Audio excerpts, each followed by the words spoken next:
On perd des minutes chaque minute. On vient de reperdre encore 10 minutes. C'est-à-dire que ça fait depuis 1 heure qu'on roule Gratos.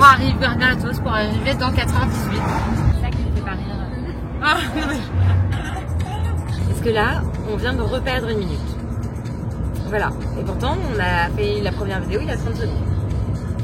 Du coup, on perd toutes les 30 secondes, 1 minute. Ne vous inquiétez pas, nous sommes bien arrivés à bon port dans notre dernière région, la Bretagne. Et pour nous récompenser, quoi de mieux qu'un dîner avec vue sur mer? On suit Céline du Charaban, qui est l'une des 3 sœurs en fait, et qui avec sa fille Rose, et nous emmène à la mer pour aller manger des boules frites. Après une bonne nuit au bord des falaises, direction le Charaban, le dernier restaurant avec potager de la saison 1 de Saperli-Poulette.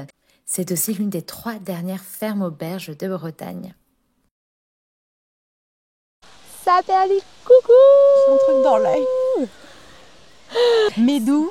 Mais du Charaban, qui est le dernier restaurant potager qu'on va voir, tenu par 3 sœurs, les sœurs Lamour, qui ont repris la ferme familiale À Plélo, en Bretagne. Le concept d'une ferme auberge, c'est qu'ils doivent cuisiner majoritairement avec ce qu'ils font pousser dans leur potager. Du coup, depuis 50 ans, la famille Lamour reprend du coup cette ferme et la fait évoluer. Du coup, ce matin, on est avec Benjamin dans le potager. Benjamin, ça fait 15 ans que c'est le maraîcher de la ferme auberge et du coup, il l'a vu évoluer. Et depuis 7 ans, il a une nouvelle parcelle où il fait... Ouais. Derrière nous. Voilà. Où il fait quoi? Où il fait pousser tous les légumes. Donc on a pu faire cette visite avec lui, c'était absolument passionnant, il est génial. Il nous a raconté comment on est à la fois productif en respectant les sols, et ça c'est quand même pas mal comme idée. C'est parti, on vous emmène à la rencontre de Benjamin. Le Charaban, c'est une ferme auberge, plus de 50 ans d'existence. Ferme auberge, ça veut dire quoi? C'est un label. Ça veut dire qu'une partie de ce qui arrive dans les assiettes doit être produit par l'exploitation sur place. Donc ça peut être dans les assiettes, dans les verres. Voilà. Nous, en ce qui nous concerne, c'est les légumes, un peu de fruits, les plantes aromatiques, les fleurs comestibles, beaucoup aussi. Pour ce faire, on a cet espace ici. On a le petit, qu'on appelle le petit jardin, qui est un peu le jardin historique. Ok. Qu'on peut aller avec voir, les fleurs, c'est ça. par là. Ouais. Voilà, qui est un jardin qui est ouvert à tout le monde en D'accord. permanence. Donc qui a vocation pas tellement à produire, parce que c'est compliqué, ça nous demande du temps, c'est biscornu, tout ça. Puis on a plein de problèmes de sol, de plantes envahissantes. D'accord. Donc on met que des choses un peu robustes. Mais quand même il y a toutes les fleurs aromatiques. Une des spécialités aussi c'est la rhubarbe ici, donc beaucoup de rhubarbe. Et nous on est fans de rhubarbe. Donc il y a une Vous pouvez partie pas qui est nous faire là-bas. plus plaisir. Ça a vocation un peu à faire découvrir les gens une variété de plantes, on mélange tout. D'accord. Faut pas que ça nous prenne trop de temps d'entretien et de... Voilà. Mais en général, dans l'ensemble du jardin, les techniques qu'on cherche à trouver sont des techniques qui permettent d'aller vite, de simplifier, d'être efficace, parce qu'on n'est que 2 essentiellement pour s'occuper de tout ça. Donc il faut que ça soit, moi j'aime bien que ça soit réaliste. Parce que c'est vrai qu'on montre aussi une autre façon de cultiver. On est un peu militant, une autre façon de faire. Mais cette façon de faire, elle doit être réaliste, viable, parce que si on est à 30 pour entretenir 3000 m², je considère que c'est bien dans certains contextes, mais on ne peut pas présenter ça comme une autre façon de faire. Et on a en plus un champ qui est au-dessus, là, en sortant par la route de Céline, par là-haut, où on fait les légumes qui nécessitent plus de volume, comme les choux et les pommes de terre. Qui là, qui ne sont pas adaptés à cette technique-là, où il faut un peu mécaniser, où il faut faire un peu de volume. Donc voilà. Ce qui fait qu'au total, il y a à peu près, alors là-haut, tout n'est pas pris parce qu'il y a une question de rotation, mais le champ fait un peu plus d'1 hectare, plus ici, il y a 1,5 hectare à peu près de terrain de jeu. Pourquoi ce jardin? Moi, je trouvais, il y a plusieurs raisons. L'idée, c'était quand même de mettre en valeur que les légumes étaient produits sur place. Or, le fait qu'ils soient faits dans des champs, les gens ne voyaient pas. Je trouvais ça un petit peu dommage. Ensuite, l'idée, c'était donc de diversifier un petit peu la production, donc de faire tout ce qu'on ne faisait pas, les salades, les navets, voilà. Et puis après, moi j'avais un autre problème, c'est que je trouvais que la façon dont on travaillait dans les champs, et même dans le jardin ornemental, moi je suis plutôt issu du côté ornemental, ça mon métier. Les pratiques ne m'allaient pas en fait. Mais c'est quoi comme mode de culture? Moi j'aime bien le terme qui réunit tout ça, d'agroécologie. Oui. De cultiver, agro, que ce soit des plantes, des fleurs, des arbres, tout ce qu'on veut, de cultiver avec le milieu, en connaissant le milieu, en s'inspirant du milieu, plutôt que d'être sans arrêt en train de lutter et de vouloir se séparer du milieu. Donc ça fait que c'est une approche complètement différente. Et tu nous as parlé de la microferme. Qu'est-ce que c'est comme culture? Intensif, diversifié sur petite surface. Okay. Voilà.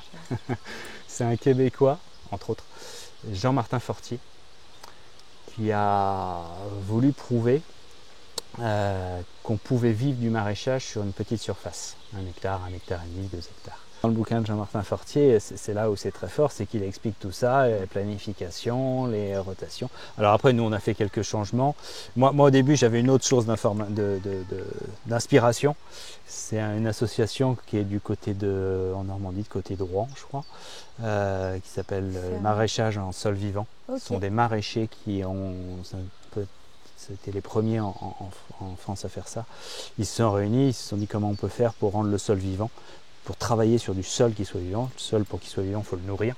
Il faut apporter en permanence de la matière. Donc leur principe, c'était d'amener des grosses quantités de matière sur les sols et d'essayer de cultiver là-dedans. Ce qui pose certains problèmes, mais ils ont eu des bons résultats et ils ont fait beaucoup de recherches en fait. Et à chaque fois qu'ils tombaient sur un problème, ça ne poussait pas, ou il y avait des choses, ils allaient voir des spécialistes. Et c'est là où je dis qu'Internet est formidable. Et ils ont filmé tout ça. Et aujourd'hui, ils ont une chaîne YouTube qui s'appelle Vers de Terre Production. Et ils continuent à mettre en permanence soit des conférences de spécialistes, de scientifiques, soit des visites de ferme. Et ça, c'est une mine d'informations. Ouais. Voilà, donc moi j'ai voulu mélanger au début cette façon de faire, d'amener des grosses quantités, de cultiver là-dessus, avec la méthode de Fortier. Bon, on a eu quelques déboires, et voilà, on fait un peu demi-tour de temps en temps, on essaie de tâtonner, mais c'était ça l'idée. Et concrètement, ça se passe comment dans ton potager, Benjamin? Tout est standardisé. Alors là, on n'est plus dans la poésie, parce qu'il faut être efficace. Ça paraît tout bête, mais je le présente toujours comme exemple parce que ça illustre bien. On travaille sur des planches permanentes. Les planches, voilà, elles font 75 cm de large. Okay. C'est là où on cultive. Okay. Entre deux planches, il y a une petite allée, on appelle un passe-pied, 45 cm. Okay. 60 cm près, attention. Ouais. Alors pourquoi 75 ? Parce que nous on a commencé, on avait 1,20 m. Parce que justement j'avais fait un mix, on voulait mettre plus de choux, etc.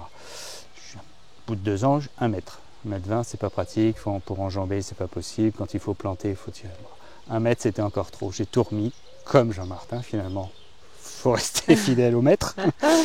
75, c'est l'idéal, on peut enjamber facilement. Quand on plante, on n'est pas obligé de se baisser. Enfin, ça change la vie en fait.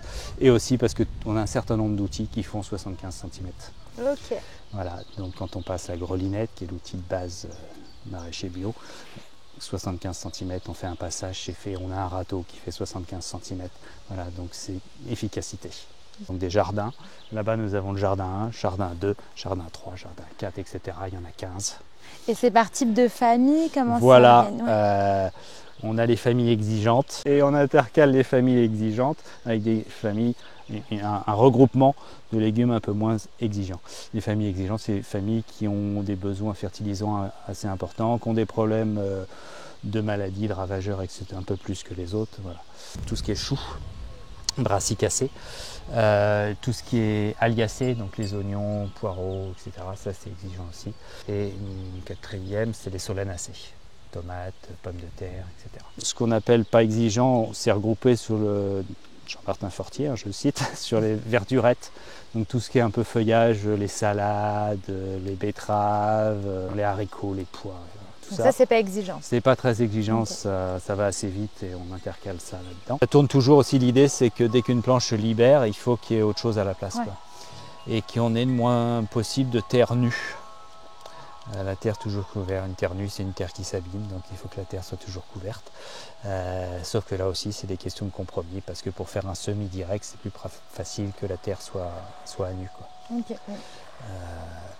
Et aussi parce que nous on a un problème ici, c'est que c'est une terre argileuse avec de l'eau qui remonte l'hiver. C'est une ancienne zone humide, donc c'est gorgé d'eau l'hiver. Manque d'air, asphyxie. Donc la vie du sol a du mal à descendre en fait. En plus il y a une couche d'argile qui sèche en été, donc c'est parfait. Donc on a en fait que 30 cm de vie vivante et en dessous c'est très très dur. Ok. Et du coup au printemps, comme la terre est gorgée d'eau, elle a du mal à se réchauffer. Donc rien ne démarre. Et si en plus la terre est paillée ou couverte, et ben alors là ça se réchauffe encore moins, ça retient l'humidité. Ouais. Ce qui est bien en été, mais au printemps ça se réchauffe pas et rien ne démarre. Rutabaga, qu'on voit plus beaucoup, mais c'est la famille du chou, c'est ce qu'on appelle le chou navet. T'as couvert là pourquoi? Alors voilà, comme on traite pas, nous on est obligé de se protéger et le chou il a plein d'ennemis. Quand on plante déjà c'est les pigeons, les oiseaux qui viennent tirer sur le plant, manger les feuilles et ça continue. Là cette année je sais pas pourquoi on a plein de pigeons. Et après c'est l'altise. L'altise, c'est les espèces de petites puces qui sautent quand on y touche, noires. Et ça, c'est une plaie sur toute cette famille des brassicacées. Ça vient perforer, faire plein de petits trous, de la dentelle. Et si on met rien, c'est tellement troué que la plante n'arrive plus à pousser, quoi. Donc on n'a pas trouvé d'autre solution que de couvrir. Même dans le champ, c'est couvert quasiment en permanence. Ça limite en fait. Là, comme c'est ouvert, ça rentre quand même, mais ça limite et du coup la plante arrive à pousser. Et comment faites-vous contre les ravageurs ou maladies? Je prie pour que ça se passe bien. On croise les doigts. Voilà. Il y a un saint pomme de terre qu'on peut appeler Je sais pas, je l'ai pas encore trouvé. Moi, j'essaie de rentrer en communication, mais ça marche pas. D'autres solutions peut-être? On utilise beaucoup les purins. Purins de consou, d'ortie, plein de choses. Que ce soit en tant qu'engrais ou comme traitement. Quelle est la particularité d'être le maraîcher dans une ferme auberge? C'est qu'il faut de la quantité, ouais. Alors pour les légumes de la potée. Après, donc plat historique, la potée, les crêpes, les galettes. Et puis il y a, alors je sais plus si en 2016, quelque chose comme ça, il y a un burger qui est apparu. Okay. Voilà, donc salade, éventuellement tomates et compagnie. Et c'est pas évident de faire coïncider la cuisine avec les productions du jardin qui peuvent être irrégulières, on a du mal un peu à prévoir. Et puis ça demande aussi, et là c'est propre un peu au Char-à-Ban, comme c'est du volume, il n'y a pas forcément l'équipe derrière pour préparer quand on sort du légume, du petit pot et tout ça, il faut du monde derrière, ça demande énormément de temps en fait. On a passé des jours à écosser des petits pois et des fleurs. Et ça, je veux dire, un gastro par exemple, ils ont une équipe, voilà, il y a des moyens, j'imagine, il y a une brigade derrière. Voilà, ici, c'est un peu des fois tendu, quoi, et il fallait trouver un peu un équilibre. Quand on en a trop, quand ce n'est pas utilisé, nous on le vend. On a un petit kiosque à la sortie, là, on vend les légumes, les surplus. C'est pour ça qu'on fait beaucoup de courgettes, ça c'est un légume que les gens aiment bien récupérer, c'est un peu une animation, c'est pas pour ce que ça rapporte. La mine, il aime bien réussir à tout passer, quoi. Et ça, c'est agréable. Donc il a le plat végétarien pour ça, c'est super, parce que du coup, il peut toujours quasiment utiliser les légumes qu'on lui ramène. Le premier boulot quand on arrive, quand le restaurant est ouvert, c'est de faire la cueillette. C'est souvent Noémie qui fait ça.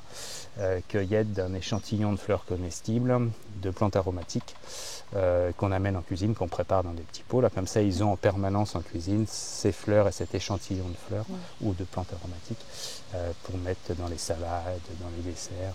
Voilà. Qui se fait faim, hein. On mange dans 10 minutes, hein, Noémie. Après l'apéro pour accueillir les saisonniers qui viennent d'arriver, direction le van, posé dans un lieu idyllique pour dormir. Posé à côté du gîte de Céline, un petit havre de paix. Après avoir découvert les jardins la veille, aujourd'hui, direction les cuisines à la rencontre du chef Lamine. Là, j'étais en repos pendant 3 jours. Ouais. Du coup, là, je reviens. En chambre froide, je vais aller regarder les légumes qu'ils ont ramassés. Par rapport aux légumes qu'ils ont ramassés, à ce moment-là, j'ai fait mon poisson. Et ils sont là à faire les légumes. Il faut que nous, en cuisine aussi, on le revend derrière. C'est important. Actuellement, on a beaucoup de courgettes dans le jardin. Du coup, on fait un gratin. Normalement, sinon c'est avec des frites d'habitude qu'on fait. Vous ne connaissez pas la chose. Et comme ça, Benjamin m'a proposé et du coup, depuis, je le cuisine, j'aime bien. Surtout avec le poulet, ça passe bien. C'est une plante, ça se marie bien avec le poulet, quoi. En plus de découvrir de nouveaux produits, l'ami nous a partagé les autres raisons pour lesquelles il aimait travailler ici. Ouais, le côté familial. D'abord le côté familial. Et moi, je suis habitué aussi à travailler des produits frais. Partout là où j'ai travaillé, on n'a fait que des produits frais. Et ici aussi, c'est ça qu'on fait. Il y a la potager aussi. C'est pas partout que tu peux avoir un truc comme ça, quoi. Quand j'ai besoin, par exemple, du persil, tout ce que j'ai besoin, j'ai juste à sortir là et appeler les jardiniers, ils vont me ramener, quoi. C'est génial. Et parfois tu vas dans le site, t'as oublié quelque chose, est-ce que tu vas dans le potager pour prendre quelque chose en secret? Je pense qu'ils t'ont raconté quelque chose, toi. Non, mais nous qui avons eu les oreilles qui traînaient ce matin quand on est arrivé, quand ils sont pas là, quand ils sont pas là et qu'il n'y a que moi, quand il me manque quelque chose, oui, bien sûr, ça m'est arrivé. On nous a parlé de la potée, spécialité de la maison. C'est un truc familial, ça, on ne donne pas ça. C'est pas la recette. Donc, qu'est-ce qu'il y a comme ingrédient dans la potée? Qu'est-ce qu'il y a dans la potée comme légumes? Là-dedans, on a des oignons, des échalotes et on a des navets. Et quand on va avoir aussi du rutabaga dans le jardin, on a du rutabaga, des choux blancs, des choux verts, tout ça du jardin. L'ail aussi, des carottes aussi. Les petits légumes que je vous parle là, c'est des trucs qu'on cuit avec la viande pour donner plus de goût. Elle mijote, en tout c'est 5 heures, 2h30 pour la viande et 2h30 pour les légumes. Je ne mélange pas les légumes avec les choux, par exemple, je ne mélange pas le chou avec la viande. Je cuis d'abord la viande avec les petits légumes, avec les bouquets garnis. Les bouquets garnis, c'est du romarin, du thym, du laurier. Vous avez bien pris des notes? L'ami n'est pas le seul en cuisine. D'autres personnes sont très importantes, surtout quand on est en Bretagne. C'est les crêpes et les galettes. Le coin là, c'est Anne qui gère ça. Elle est là depuis des années. Je l'ai trouvée ici. Anne, elle est sympa. Elle était cachée. Non, je l'ai trouvée au Charaban. Ouais. Non, lorsque je suis arrivé en 2022, elle était déjà là. Et en 2023 aussi, on a eu Caroline qui nous fait la pâtisserie. Et c'est elle qui s'occupe de tout ce qui est dessert sous le poste là. On est 6 en cuisine. Il y a mon second qui s'appelle Mohamed. Lui aussi, c'est Mohamed Lamine et moi, c'est Lamine. Du coup, je l'appelle Lamine. Ouais, et du coup, je l'appelle Lamine. Oula, vous aussi, vous avez entendu crêpes et ça vous fait tomber à la renverse? En tant que crêpière, tiens, il n'y a pas de crêpes. Tu fais de la confiture. En tant que crêpes. Crêpière, tu fais toute ta préparation. Tu fais une bonne galette Saint-Jacques. Ah, la fondue de poireaux. Bon, la Saint-Jacques, je suis pas encore mis mon nez dans la pêche. Je crois que c'est pas mon truc. Mais fondue de poireaux. On a des jardiniers sympas qui nous amènent nos cajots de poireaux tout près du jardin. Que dès qu'ils arrivent, je ne vais pas laisser sécher dans la chambre froide. Là, aussitôt, on coupe, on prépare. Donc je fais une fondue de poireaux. Puis après, je stocke. Mais voilà, je fais la fondue de poireaux, je fais le caramel, je fais le caramel qu'on met dans les crêpes, le chocolat, la confiture de rhubarbe si prisée. Voir quand il y a des fraises, on peut mettre un peu de fraises rhubarbe. Ça marche, la fraise rhubarbe. La rhubarbe rose, la rhubarbe... Non, je m'arrête là. Bon, ça nous a donné faim tout ça, on déguste. Dernier repas pour le tournage de la saison 1 de Ça perd les poulettes. Et donc on le termine ici au Charaban auprès des 3 sœurs Lamour. Et du coup, au repas cette fois-ci, nous avons pris pour commencer une galette chèvre rhubarbe. Car on nous a beaucoup parlé des galettes d'ici qui sont préparées par Céline, par Anne et par leurs acolytes. Et donc du coup, on s'est dit que comme on avait vu des rhubarbes tout au long du tournage et qu'on a vu plein de rhubarbes dans le jardin, on allait tester ce petit mélange chèvre-rhubarbe. C'est super bon, ça fait sucré-salé, mais pas trop grâce à l'acidité de la rhubarbe. Et la crêpe la galette, pardon, est fondante, un vrai régal. La bouche pleine parce que j'ai pas pu attendre la vidéo pour goûter le plat qui a l'air trop bon. En fait, pour mettre en valeur le potager de Benjamin et des Sœurs Lamour, on a pris le plat végétarien où il y a plein de légumes du potager, que ce soit betteraves, petits pois, courgettes, et ça fait un beau mélange de couleurs et de saveurs dans l'assiette. Je vous laisse admirer.